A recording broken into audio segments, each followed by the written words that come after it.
অগ্নি উষ্ণতা বস্তুর গঠন হইতে স্বভাবের উদয় হয়।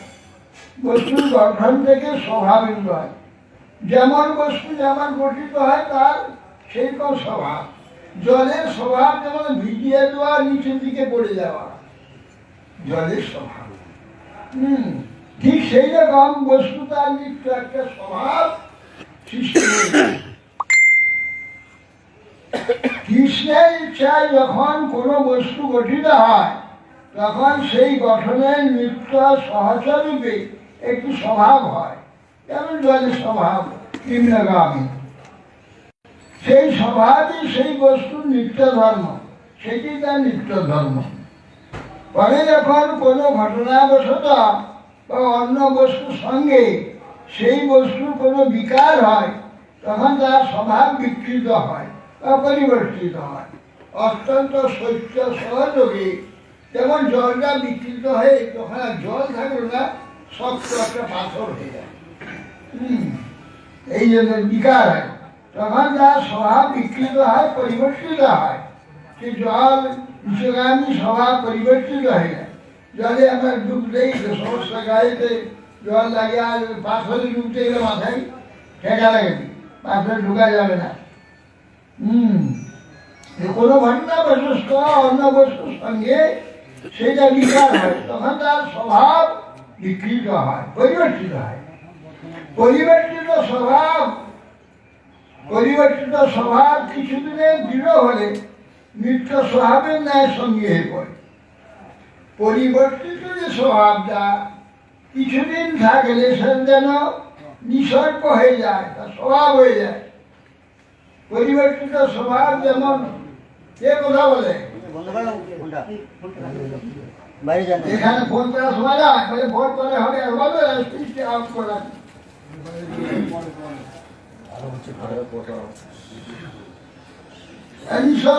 বরফটা যদি বহুদিন জমা থাকে, এই বরফটা স্ফটিক পাথর হয়ে যায়।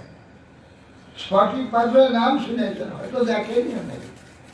আয়নার মতো মুখ দেখা যাবে, ওটা বরফ। জল বরফ হয়ে যদি 200-500 বছর যদি সে বরফ হয়ে থাকে না গলে, কিছুদিন পর আর গলবে না। না গলতে গলতে তার স্বভাব হয়ে যাবে। সে গলতে গলতে না গলতে গলতে স্বভাব হতে শক্ত হতে হতে হতে পাথর হয়ে যাবে। পাথরে ওটা স্ফটিক হবে, স্ফটিক পাথর আয়নার মতো।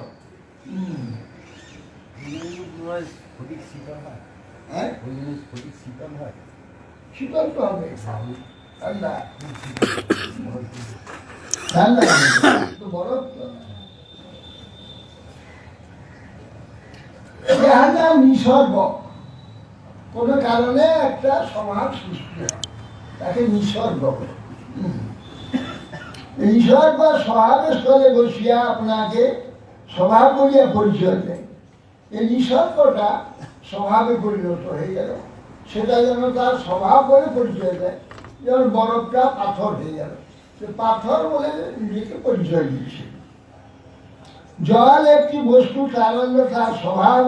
ঘটনাবশত জল যখন শিলা হয় তখন কাঠিন্য তাহার নিসর্গ হইয়া স্বভাবের ন্যায় কার্য করে।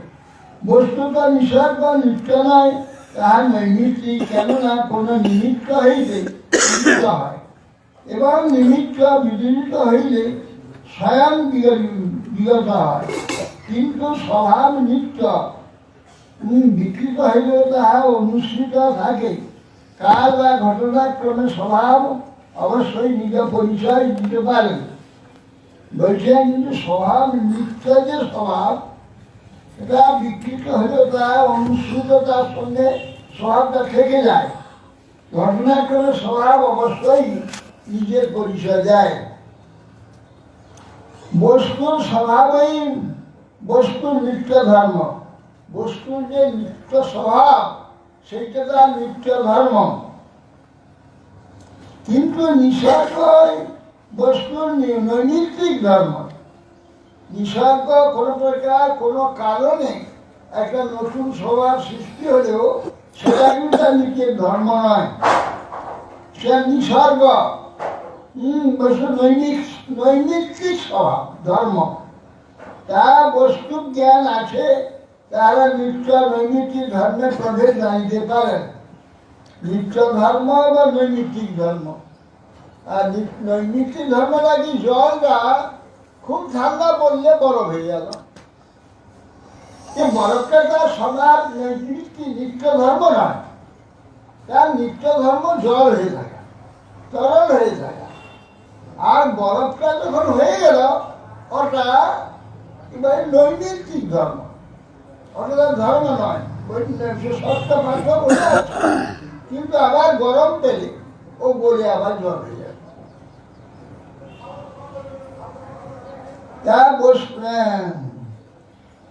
যারা বস্তু জ্ঞান নেই তারা নিসর্গকে স্বভাব মনে করে, যাদের সে সম্বন্ধে জ্ঞান নেই তারা ওই নিসর্গ হঠাৎ কোনো কারণে তার স্বভাব অন্যরকম স্বভাব হলে ওইটাকেই স্বভাব বলে মনে করে।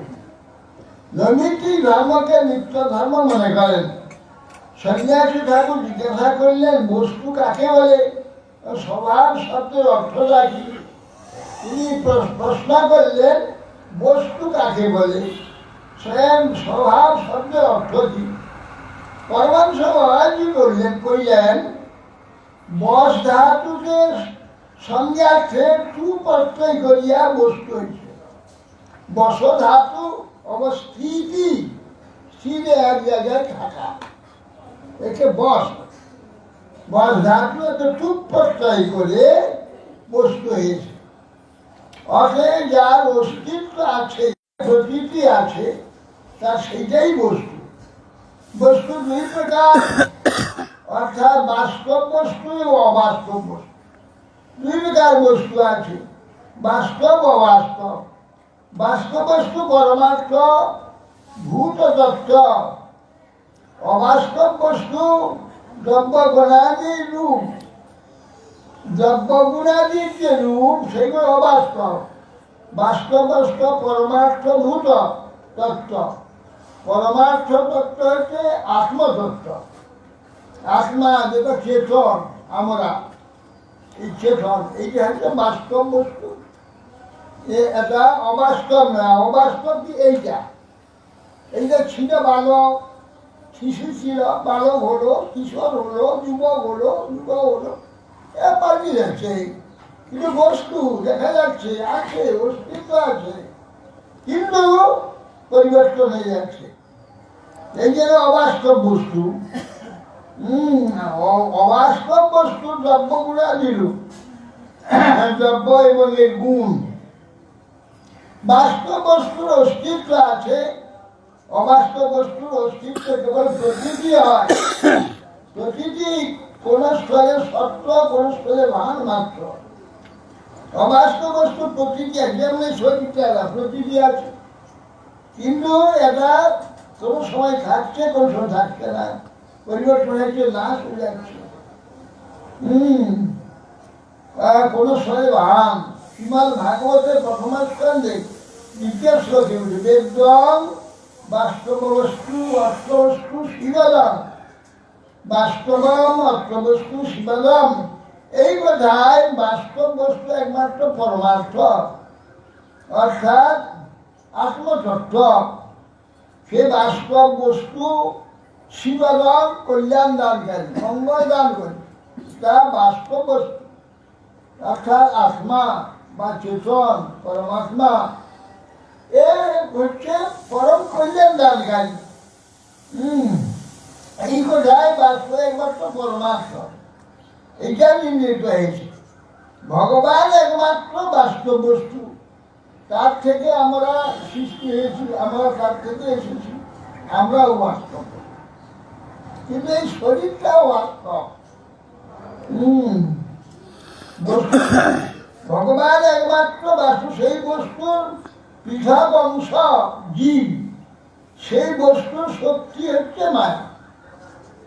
এই ভগবান যে বাস্তব বস্তু, তার অংশ হচ্ছে আমরা জীবাত্মা। আর মায়া, এই যে মায়া শরীরটা হয়েছে বা এই জগৎ, এগুলো হচ্ছে অবাস্তব। এটাই ভগবানের শক্তি। এটা এ শক্তি হচ্ছে মায়া। মায়া মানে ময়াকার, অন্তস্থ জয়াকার। অন্তস্থ জয়াকার হচ্ছে যা, মা মানে না। সংস্কৃতে না শব্দটা মার ব্যবহার হয়, মা বটছে, মা বটে। এই জন্য মা বলা হয়। মা মানে না, যাহা না তাহাই মায়া। যাহা না, এইখানে যাহা দেখছি এরা না, এই জন্য একটা মায়া। মানে এইভাবে এগুলো না, যাহা দেখি আমরা এই জগতে। কুড়িটা দেখলাম, তারপরে বড় হয়ে গেল, কাণ্ড হয়ে গেল, পাতা হয়ে গেল। আবার ফুলের কুড়ি থাকে, তা ধীরে ধীরে কিছুটা ফুল হয়ে গেল, আবার ফুলে পড়ে গেল। এইগুলো যা দেখছি তার কিছুক্ষণের জন্যে, তারপরে আর না হয়ে যাবে, থাকবে না। এই জন্য মায়া।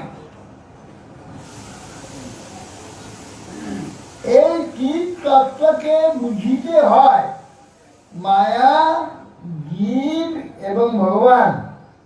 এই তিন তত্ত্ব, মায়া, ভগবান এবং জীব, এই তিন তত্ত্ব। ঘুমিয়ে যাচ্ছেন কেন? সারা জীবন কোটি যুগ কোটি জন্ম ঘুরছেন, শুনতেই পাই একটু জাগুন।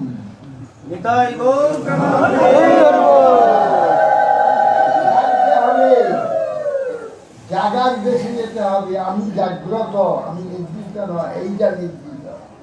এই যে গাছপালা, এই সমস্ত পাথর, কাঠ, মাটি, এ নির্দিষ্ট, চিরা নির্দিষ্ট হয়ে পড়ে, নাড়ালে নড়ে, নাড়ালে পড়ে যায়।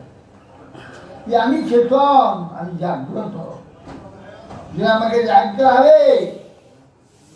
এই জড়েতে আমি জড়ভাবে ঘুমিয়ে থাকলে হবে না। এই জন্য শাস্ত্র উৎকৃষ্টত জাগ্রত প্রাপ্য বরান নিবোধত ক্ষুরস্ব ধারা নিশিতা দূরত্বয়া দুর্গম পথস্তৎকবয় গন্ধি।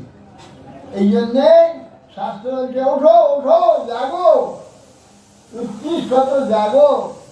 প্রাপ্য বরান, তোমার কি দরকার আছে সেইটা শ্রেষ্ঠ ব্যক্তির কাছে গিয়ে জেনে নাও। কেন? ক্ষুরস্ব ধারা নিশিতা দূরত্বয়া। এই যে ধর্ম, ধর্মের পথটা, ধর্মটা হচ্ছে খুরের ধারের নেয়। খুরের ধার জানেন তো, দাড়ি কামায়, একটু যদি অসাবধান হয় ক্যাচ করে খেতে যাবে। এই জন্য খুরের ধার, ধর্মটা খুরের ধার। যদি একটুকু, কেন না, এটা তো চেতন, চেতন সম্বন্ধীয়। আর আমাদের জড় চারদিকে ঘিরে রেখে দিয়েছে। আমি কথা বলছি, যে জিহাদে কথা বলছি, ওটাও জড়, সব জড়, জড় ঘিরে রেখে দিয়েছে।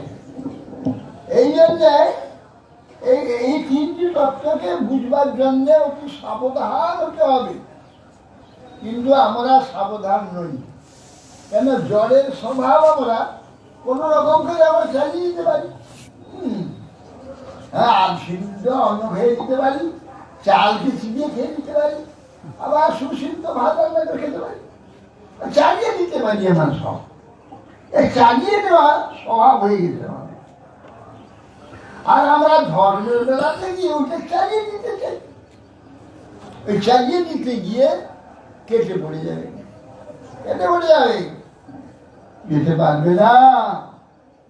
আগে একটা রেকর্ডে গান হতো যে, মধুর মধুর বংশী বাজে কথা কোন কদম তলেতে, পথের মাঝে পথ হারালাম ব্রজে চলিতে, কোন মহাজন পারি বলি। যে বৃন্দাবনে যাচ্ছে, মধুর মধুর বংশী বাজে কথা কোন কদম তলে, বৃন্দাবনে। কিন্তু পথের মাঝে পথ হারালাম, ওই রাস্তায় পথে যেতে যেতে পথ হারিয়ে গেছে, রাস্তায় আছে। আমরা বৈষ্ণব হই, আমরা তিলকমালা ধারণ করি, আমরা হরিনাম করি, ধারণের কথা বলবেন না। এইসব করি, কিন্তু ভীতি ভীতি সব জড় হয়ে গেছে।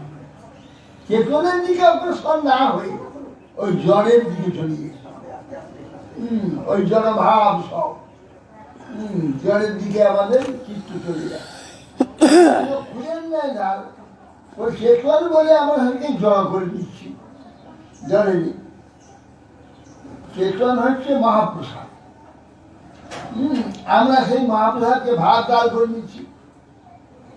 বিগ্রহ হচ্ছে চিন্ময় মূর্তি, ভাবের উপরে কে বিগ্রহকে আমরা কাঠ পাথর বিচার করছি।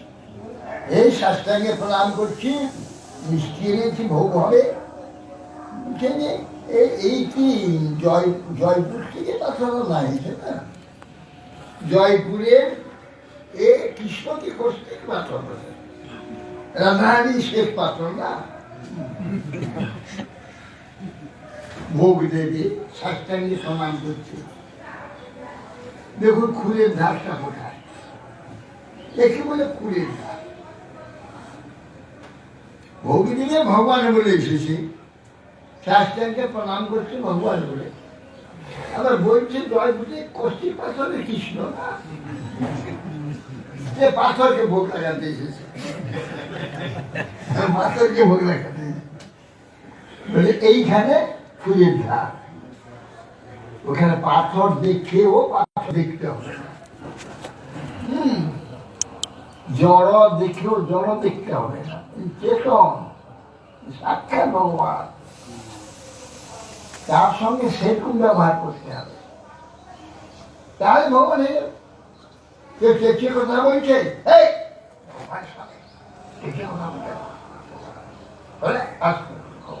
এই ভগবানকে পিছন করো। এইভাবে ভগবত ভাবটাকে প্রবল করতে হবে। ভগবানের সামনে যে শিষ্টাচার সাধারণ জীবন্ত ব্যক্তিদের সামনে, বড় বড় পদবীধারী প্রধানমন্ত্রী, মুখ্যমন্ত্রী যেমন শিষ্টাচার আমরা মেনে চলি, শিষ্টাচার অনুযায়ী চলি, কথা বলি, সব কিছু ঠিক সেই প্রকার বিগ্রহের কাছে, ভগবানের কাছে ওই রকম শিষ্টাচার পালন করতে হবে।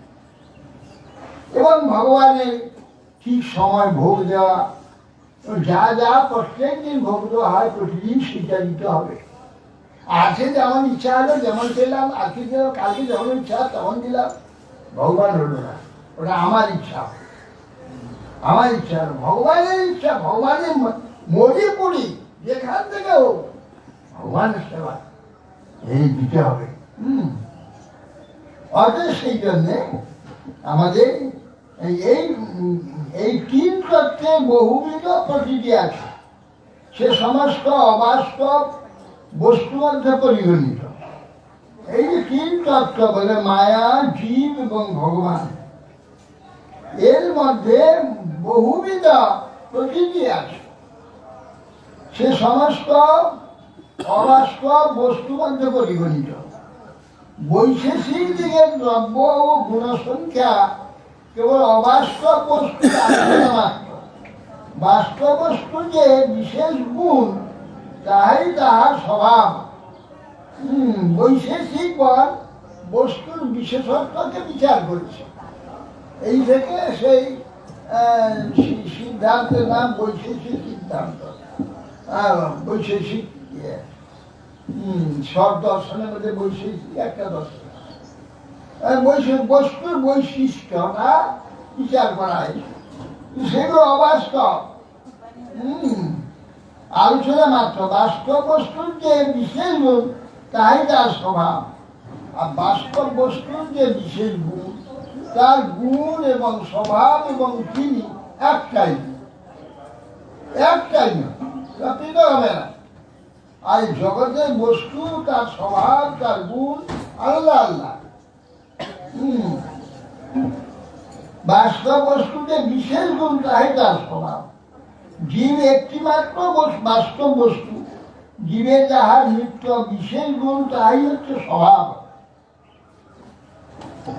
সন্ন্যাসী ঠাকুর কহিলেন, প্রভু এই বিষয়টি আমি ভালো করিয়া জানিতে চাই।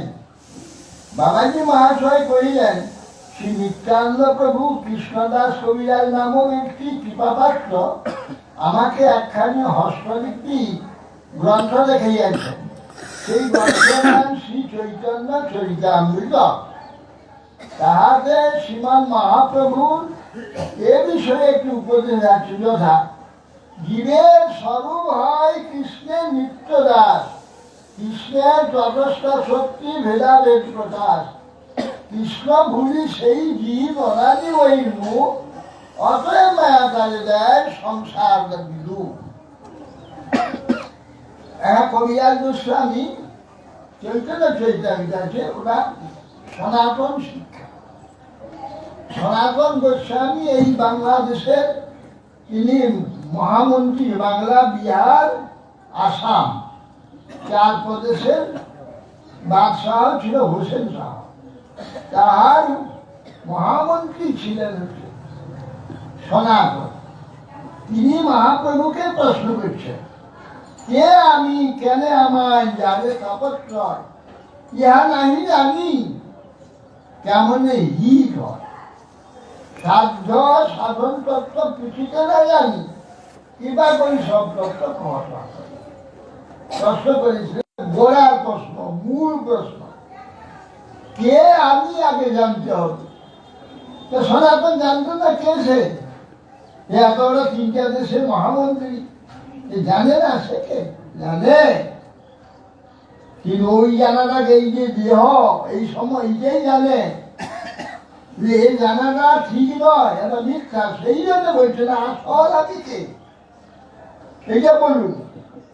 আমি সনাতন এই 3 প্রদেশের মহামন্ত্রী, এটা জানি। কিন্তু প্রকৃতপক্ষে আমার এটা আমার জানা নয়, একটু পরিবর্তনশীল। আজ মন্ত্রী আছে, কাল চাকর হয়ে যাবে, মহামন্ত্রী থাকবো না। এটা পরিবর্তনশীল, এটা এটা আমি নই। কিন্তু জীবের স্বরূপটা কি, আগে আমার স্বরূপটা আগে জানতে হবে। আমার স্বরূপটা জেনে জানলে তাহলে আমার প্রয়োজনটা ঠিক হবে। আমরা এখন পাগল, মায়া পাগল, এই জন্য আমাদের স্বরূপ আমরা জানি না, আর কোনটা প্রয়োজনও জানি না। আর সব দুনিয়া যা পাবো সব জেনে, এইগুলো সব আমার প্রয়োজন, সব প্রয়োজন, সব প্রয়োজন। পাগল যেমন রাস্তায় ক্যান্সার পড়ে আছে, কুড়িয়ে আনছে, একটা ন্যাকড়া পড়ে আছে, কিনে আনছে, কাগজ পড়ে আছে, কুড়িয়ে আনছে, যা পাচ্ছে। কেন ও সুস্থ অবস্থাতে সংগ্রহ করার স্বভাব ছিল। কেউ আমাদের আছে, ওই ভালো জিনিস দেখতে পেয়ে সন্ধ্যে কিনে নিলাম, নিয়ে নিলাম, আমার সংগ্রহ করা অভ্যাস আছে। আর মাথাটা পাগল হয়ে গেছে, হলে কি হবে, অভ্যাসটা তো থাকবে। এখন কোনটা ঠিক দিতে হবে, তার প্রয়োজন কোনটা, এটা ভুলে গেছি, মাথা খারাপ হয়ে যেত। কিন্তু সংগ্রহের সবটা রয়ে গেছে, প্রকৃতিষ্ঠ অবস্থাতে সংগ্রহ করতেছে, সে অনেকটা রয়ে গেছে। এই জন্য যা দেখছে রাস্তায় পড়ে আছে, কুড়িয়ে দিচ্ছে, সবটা তার দরকার। কিন্তু কোনটা তার বাস্তব প্রয়োজন সেটা সে ভুলে গেছে, মাথা খারাপ হয়ে গেছে। সেই জন্য সনাতন গোস্বামী বলছি, আগে ঠিক হোক আমি কে, তারপর তো ঠিক হবে আমার প্রয়োজন কি। এখন তো সবটাকে প্রয়োজন মনে হচ্ছে, বাস্তব একটা প্রয়োজন কিনা তো জানতে হবে, এটা বলুন। সেই কথা শুনে তখন মহাপ্রভু সনাতনকে বলছেন, জীবের স্বরূপ হয় কৃষ্ণের নিত্য দাস, কৃষ্ণের তটস্থ শক্তি ভেদাভেদ প্রকাশ। কৃষ্ণের তটস্থ শক্তি ভেদ এবং অভেদ ভগবানের সঙ্গে প্রকাশিত হয়। আচ্ছা, জীবের স্বরূপ কৃষ্ণের নিত্য দাস কেন হলো? রামদাস, নারায়ণ দাস, নৃসিংহ দাস, বিষ্ণু দাস, এটা তো হওয়ার দরকার ছিল, কিংবা কালিদাস, শিবদাস, এগুলো না হয়ে কৃষ্ণের নিত্য দাস কেন? এটা সাম্প্রদায়িক নেই। কৃষ্ণদাস কবিরাজ ইনি ছিলেন বৈষ্ণব, সেজন্য তিনি বললেন এটা মহাপ্রভু নিজে বৈষ্ণব হয়ে তিনি বৈষ্ণব ধর্মটাকে প্রচার করছেন, আর সেই ধর্ম আচরণ করছেন বলে সাম্প্রদায়িক বিচার নাকি যে কৃষ্ণদাস বলছে। কেন রামদাস কেন হবে না? যেই কৃষ্ণ সেই রাম। কেন নারায়ণ দাস হবে না? যেই রাম সেই নারায়ণ। কৃষ্ণদাস বলছি কেন? জীবের স্বরূপ হয় কৃষ্ণের নিত্যদাস।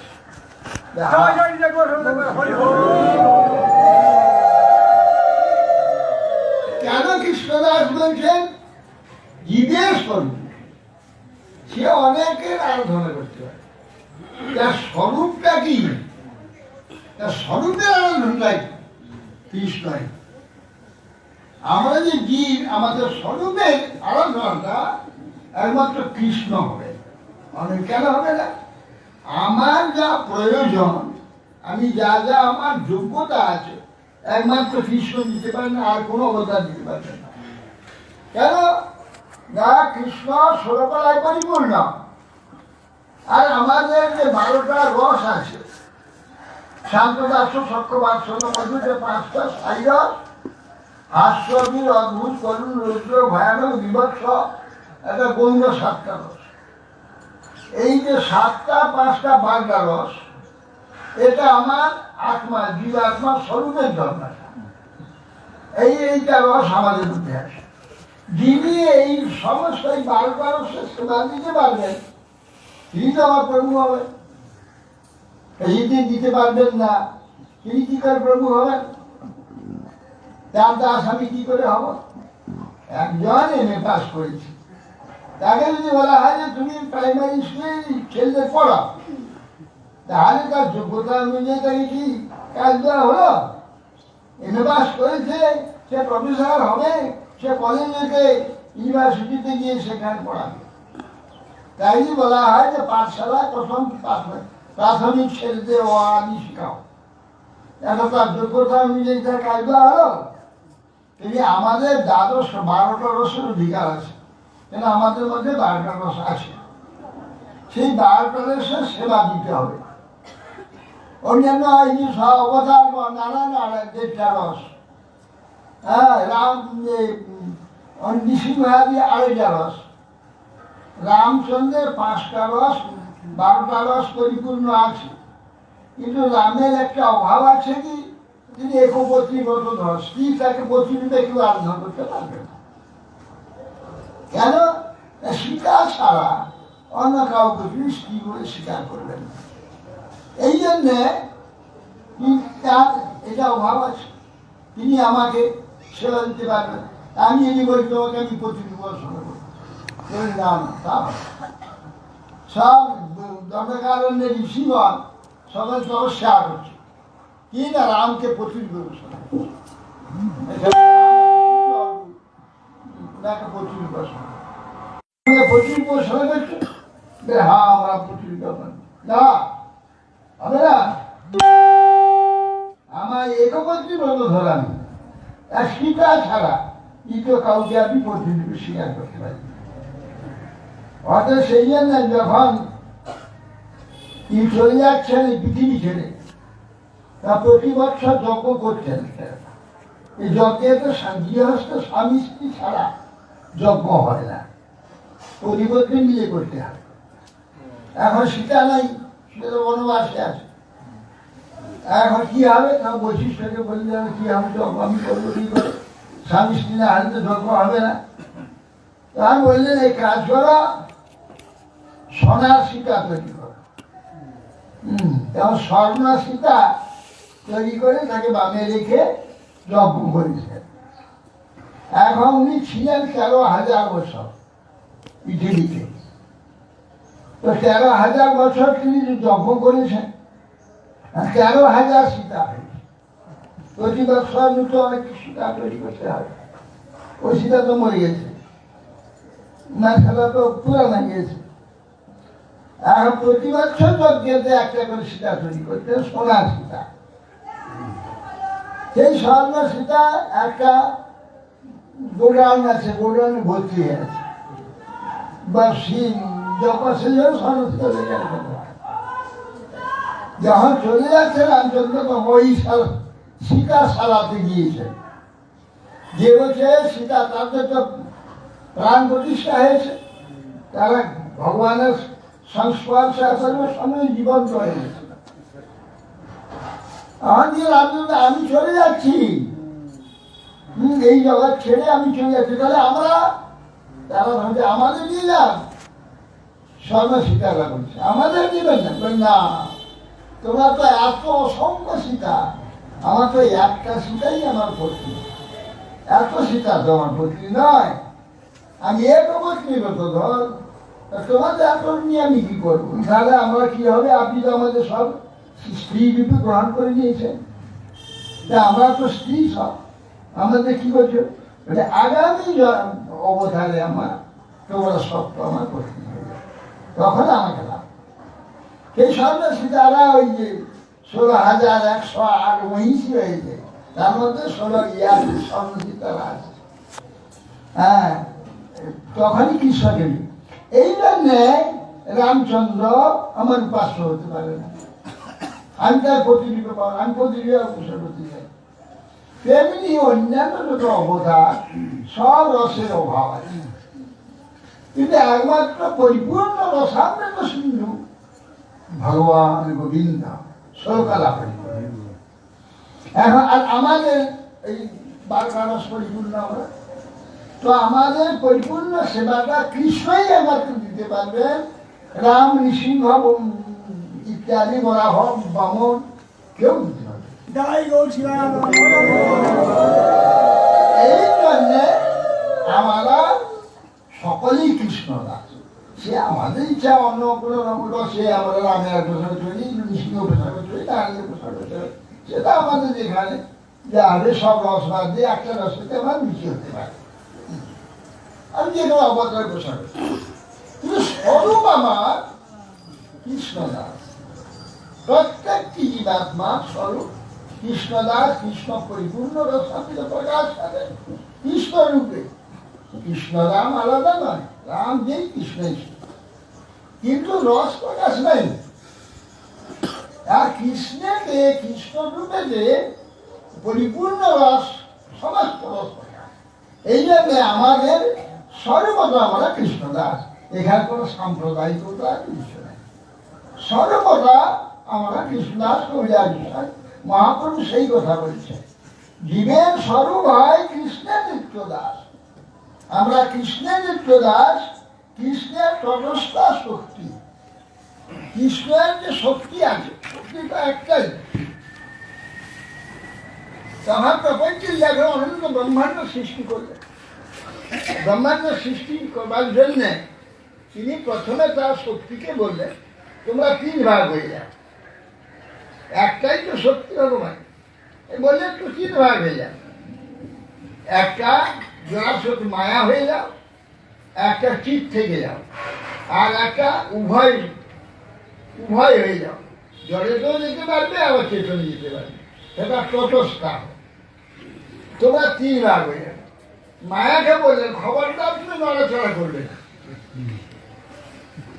মায়া তুমি সবসময় জড় হয়ে পড়ে থাকে, আর আমি এই তোমাকে নাড়াবো চড়াবো, ওই তটস্থা শক্তি দিয়ে তোমাকে আবার চালাবো, যে যথা ভাস যথা তম। আভাস, আভাস কি না জড়, কিন্তু নড়াচড়া গেছে, এই আভাস শক্তিটা মায়া, মায়ার আর একটা শক্তি চেতনা ছিল, এই চেতন থাকার জন্য উভয় সম্বন্ধ থাকে। তটস্থা শক্তি আর চিৎ শক্তি, সে পূর্ণ চৈতন্য শক্তি। এই জন্য কৃষ্ণের তটস্থা শক্তি আমরা জানাকি এই জগৎটাকে পরিচালনা করার জন্যে এই শক্তিটার দরকার। তটস্থা শক্তি, এই বিশ্ব প্রপঞ্চ লীলা ভগবানের। এই জন্য তটস্থা শক্তি ভেদাভেদ প্রকাশ, ভেদ এবং অভেদ প্রকাশ। ভেদাভেদ কিন্তু সব চেতন, ভগবান তিনিও চেতন, জীবাত্মা আমরাও চেতন, এক অভেদ। কিন্তু জীব হচ্ছে অণু, চিৎকণ, আর ভগবান হচ্ছে চিৎ সমুদ্র। এই বিভু আর অণুতে ভেদ, এই বিভু অনুকে ভেদ, ভেদাভেদ প্রকাশ। ভেদ এবং অভেদ এই 2টা প্রকাশ হয়েছে, জীব এবং ভগবান। এই ভেদাভেদ নাহলে একই জাতি, কৃষ্ণ ভুলি সেই দিন অনাদি বহির্মুখ। কৃষ্ণ ভুলে অনাদি বহির্মুখ হয়েছেন জীব। অনাদি বহির্মুখ কোনো একদিন তো হয়েছে রে বাবু, সেদিন ছিল না, সে তো আত্মা ভগবানের ছিল, ভগবান থেকে ভস্ত হয়ে মায়াতে এসেছে। একদিন কোনোদিন তো ভস্ত হয়েছিল, দেখে এখানে অনাদি বলছে কেন? আর বহির্মুখতা যদি অনাদি হয় তাহলে আর তো কোনোদিন উন্মুখ হবে না, সে বহির্মুখ তো চিরকাল থাকবে, সেটা তো অনাদি। তাকে উন্মুখ হতে বলছে কেন? কেন শাস্ত্র বলছে কেন, মহাচন্দ্র বলছে কেন, উন্মুখ হতে বলছে কেন? সে তো অনাদি বহির্মুখ। অনাদি বহির্মুখ এই জন্যে বলছে আমাদের তো আদি নেই, আমরা তো নিত্য নিত্য আমরা, কিন্তু বহির্মুখ এসে আপাতত অস্বাভাবিক ভাবে বহির্মেশে আমাকে ঢাকিয়ে দিয়েছে। কিন্তু আমি নিত্যই আছি, আমি মুক্তই আছি, বন্দিও হয়নি বা জড় হয়ে যায়নি, কিন্তু জড় আমাকে, জড় ভাব আমাকে আবৃত করেছে, কিন্তু আমি জড় হয়ে যাইনি। এই যে বলেছেন নিত্য, কিন্তু এখন বহির্মুখ দেখা যাচ্ছে, এই জন্য নিত্য বহির্মুখ। নিত্য বহির্মুখ বা অনাদি বহির্মুখ, অনাদি এখন আছে, তার আদি নেই, নিত্য, এখন বহির্মুখ দেখা যাচ্ছে, ভগবানকে বাদ দিয়ে অন্যমুখী হয়েছে। এই জন্যে কৃষ্ণ ভুলি। তাহলে কৃষ্ণকে আগে জানতো না, জানলে ভুলল কি করে? যদি ভুলে যায় তা আবার জানিয়ে দিলি আবার ভুলে যাবে না। তাহলে এখানে কৃষ্ণ ভুলি সেই জন্য রাজি হয়েছে, কৃষ্ণকে আগে জানতো সে, পরে ভুলছে সে। এটা কি করে হয়? চিৎকন জীব সে মায়াতে আকৃষ্ট হলো, কারণ সমুদ্র থেকে আকৃষ্ট হয়ে, আকৃষ্ট হয়ে মায়াকে নিয়ে প্রথমে একটা শরীরটাকে দিয়ে দিল, কি পাথর, প্রথমে পাথর শরীর, তারপরে বৃক্ষ, তারপরে কিমিকি, তারপরে পশু পক্ষী, তারপরে মনুষ্য, এই করতে করতে সেই 84 লক্ষ জন, 80 লক্ষ জনই পার হয়ে 84 লক্ষ জনই পরে মনুষ্য জন্ম হয়েছে। এ মনুষ্য আবার 4 লক্ষ রকমের, এখনো মনুষ্য আগে দেখুন লঙ্কা হয়ে আছে, আন্দামান দিতে বাজে বহু জায়গা, সারা পৃথিবীতে বহু উলঙ্গ মানুষ করার জন্য প্রচুর নেই জীবনযাপন করে। এইভাবে সিরিয়াল আসছে, উঠতে উঠতে যখন জ্ঞান বিজ্ঞান জন্মেছে, মানুষ চলে এলো, যেমন আমরা এসেছি, জ্ঞান বিজ্ঞান জন্মেছে আসার পরে, তখন সে ভগবানকে জানলো। ভগবান একজন আছেন, ঈশ্বর একজন আছেন, তিনি আমাদের স্রষ্টা, তার আরাধনা করা উচিত। তথস্থার কার্যটা এখন হলো, এখন সে ঈশ্বরকে জানলো, জেনেও এত জন্ম এই মায়া ভোগ করতে করতে এমন তার আস্বাদ লেগে গিয়েছে, আর কিছুতে ওকে ছাড়তে পারছে না। ও জানছে যে কৃষ্ণ আমাদের আরাধ্য, তার আরাধনা করতে হবে, আমি চেতন, ভগবান চৈতন্য, আর এটা জড়জগৎ, জানছে সব, শুনছেও, তথাপি জড়ের প্রতি যে আসক্তি থাকতে পারছে না, না পেরে এটা জেনেও তখন এই দিকে ঘুরলো। যখন সিরিয়ালে সে উঠতে উঠতে 80 লক্ষ জন্ম পার হয়ে 4 লক্ষ জন্ম উঠতে উঠতে যখন জ্ঞান বিজ্ঞান জন্মে এসেও যখন সে জানলো, তখন অবস্থা ভাব ওই দিকে যাবো না এদিকে যাবো, জেনে যখন জেনেও এই দিকেই গেল, তখন সংসার আরম্ভ হলো, প্রারব্ধ সৃষ্টি হলো, তার থেকে এই কাল বলে কবু স্বর্গে উঠায়, কবু নরকে ধুয়ায়, দ্বন্দ্বজনে রাজা যায় নদীতে চুবায়, কবু স্বর্গে কবু মর্তে নরকে বা কবু, কবু দেব কবু দ্বিজ কবু দাস প্রভু। এইভাবে সেই রূপে সংসার ভূমিতে কোন জন সাধু সঙ্গে নিজ তত্ত্ব অবগত হন, সংসার না চায় কেন না ভরিনু মায়া করে, হায় হায়। এই হইল কৃষ্ণ ভুলি অনাদি হইল। ওখানে চিৎকন যেখানে আসছে, কিন্তু প্রথম পাথর জন্য হয়ে তখন তো কোনো কিছুই নাই, বীজ চিতের একটা চিৎকন, আমি বীজ সরিয়েছিলাম, এখন যাওয়া আছে সেখান থেকে যাওয়ার কোনো প্রশ্ন নেই। এখানে এসে প্রকৃত তটস্থার কাজ হলো। এই জন্যে বলছে কৃষ্ণ ভরি সেই জীব অনাদি বহির্মুখ অতএব মায়া তালে দেয় সংসার। সে অনাদি বহির্মুখ হয়ে সে আর কৃষ্ণকে ভজনা করছে না, মায়াকে বলছে। এতদিন মায়া কি ছিল? একজন মায়া ছিল জননী।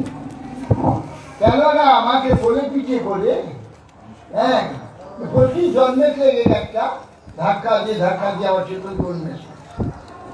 হ্যাঁ, সেই পাথর জন্ম থেকে শুরু হয়েছে, চেতনটাকে বিকাশ করছে।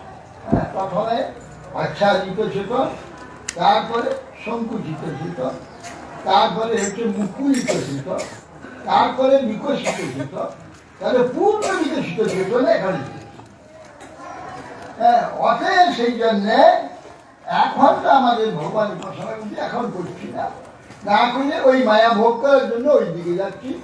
অকর্ম ফল প্রারব্ধ সৃষ্টি হয়ে গেল, ওই আবার সেই ব্রহ্মাণ্ড ভূমিতে কোনো ভাগ্যবান জীব গুরু কৃষ্ণ প্রসাদে পায় ভক্তিলতা। তাহলে এইভাবে অসংখ্য আবার সেই বৃক্ষজনী হয়ে যাচ্ছে। হ্যাঁ, যমুনার জন্য বৃক্ষ হলো, বৃক্ষজনী হয়ে যাচ্ছে। বৃক্ষজনী থেকে আবার পশু পক্ষী কীট পতঙ্গ কত আর যাচ্ছি, আর কত হাজার বার এই জন্ম হচ্ছে, আবার মানুষ হচ্ছে, আবার ওইদিকে যাচ্ছি, আবার কখন উঠে আসছি, আবার কখন নেমে চলে যাচ্ছে। এইভাবে হ্যাঁ সংসার ভ্রমিত। তো সংসার ভ্রমিত কোন ভাগ্যে কেহ চলে? নদীর প্রবাহিত এই সংসার ভ্রমণ করতে করতে কোনো ভাগ্যে চলে যায়, বড় কঠিন। সৎসঙ্গ হওয়া যেমন কোটি জন্মের স্বীকৃতি থাকলে তবে সৎসঙ্গ হয়, আর সৎসঙ্গে এসেও সে সৎসঙ্গে সব শুনেও সেই মায়ের দিকে যায়, ভগবান দিকে যেতে চায় না, বড় কঠিন। সেই জন্যে বলছেন যে ওই ধর্মস্ব তত্ত্ব না ক্ষুরস্ব ধারা সীতা এটা যে কত ধারালো, দেখুন সে খুনের ধারা বলছে। তো বলছে যে খুর ধার বলল, তা খুরের পরে কি কোনো ধার আছে? খুনের পরে কোনো ধার, কোন রকম একটু আসলেই তো সুন্দর শিখেছে। যাতে সুন্দর চুলগুলোকে আমরা কামিয়ে দিই, আমাদের চামড়ায় কিছুই লাগে না, সুন্দর করে অত খুরের ধার বলে বলছে নিশিতা, খুর ধার বলে সন্তোষ হচ্ছে না, নিশিতা মানে অত্যন্ত ধারা, সেটা বলেও শান্তি হচ্ছে না। দূরত্ব, আমার দূরত্ব কতগুলো দিকে হয়ে গেছে। হ্যাঁ, ধর্মস্ব তত্ত্ব নিশিতা আবার দূরত্বয়া, অতি দূর অতিক্রমণীয়া, অতি কষ্ট অতিক্রম করা যায়। এই ধর্মের পথ এত সূক্ষ্ম যে কোন মুহূর্তে দেখে চলে গেছে, আমি ধর্ম এটা কেটে গিয়েছে, আমি ধর্মের রাস্তা থেকে সরে এসেছি, আমি জানতে পারি। মৃত্যু পর্যন্ত জানতে পারবে না যে আমার ধর্ম পথে ঠিক ধর্ম করছি, নিয়মিত আমি হরিনাম করি, নিয়মিত সব পাঠ করি, নিয়মিত আমি পূজা করি, সব করে যাচ্ছি, কিন্তু একটু ভিতরে ভিতরে কোনো একটা বিষয়ের প্রতি আকর্ষণ থাকে, তাকে নিজের মধ্যে তাকে কেটে ফেলে, অথচ এইগুলো সব করে যাচ্ছে, ওই আসক্তি দিয়েছে।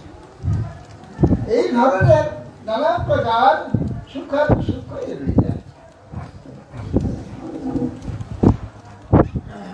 অতএব মায়া তালে দেয় সংসার।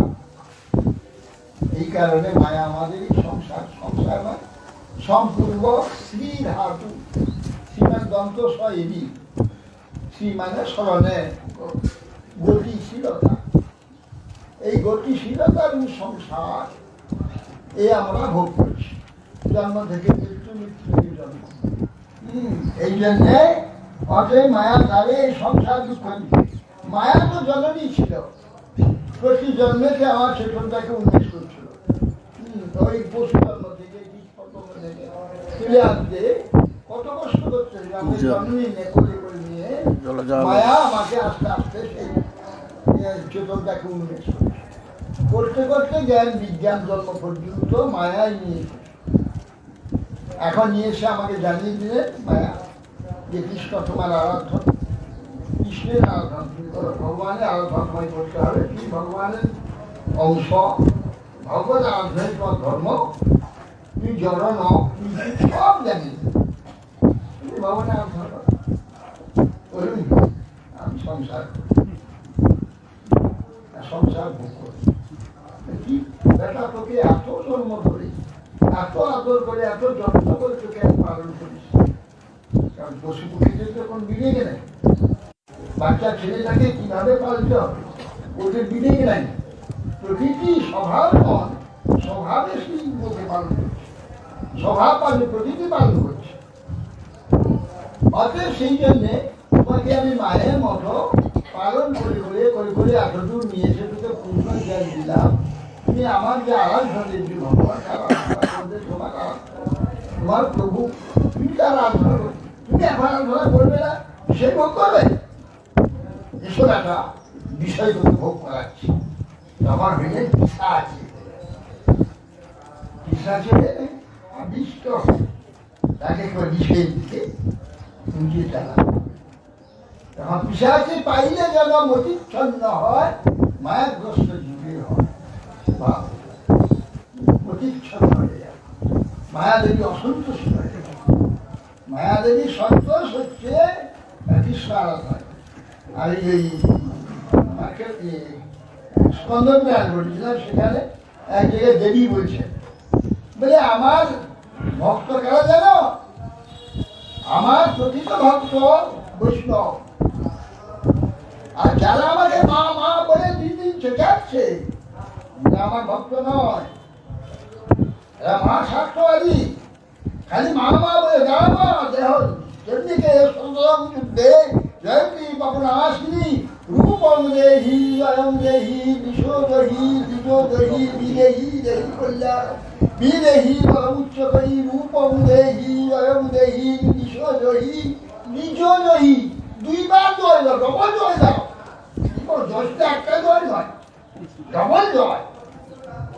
রূপম দেহি জয়ং দেহি দিশো, সমস্ত দিকটা জয় দাও আর ডবল জয় দাও। এই যে বলি সকাল দাও, খালি দাও দাও দাও, এবার আমার ভক্ত নাকি আর সর্বত্যাগী, একমাত্র কৃষ্ণ ছাড়া আর কিছু চাই না, সর্বত্যাগী বৈষ্ণব আমার, আমি আমার যে উদ্দেশ্যে এদের আমি জ্ঞান বিজ্ঞান পর্যন্ত নিয়ে এসেছি, সেই উদ্দেশ্যরা সেই কার্যটা আমার করছে, সবাই কার্য করছে বৈষ্ণবরা, বৈষ্ণবরাই আমার একমাত্র, এরাই আমার ভক্ত, এরা আমার ভক্ত না, দেখি নিজেই বলছি। আমরা কৃষ্ণ ভুলে ভবনাদি গঠিন হয়ে গিয়ে আমাদের এই দুর্দশা হয়েছে।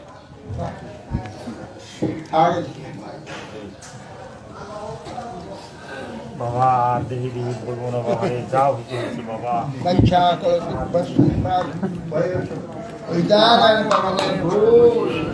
হরে হরে রাম কৃষ্ণ যাদবায় নমঃ।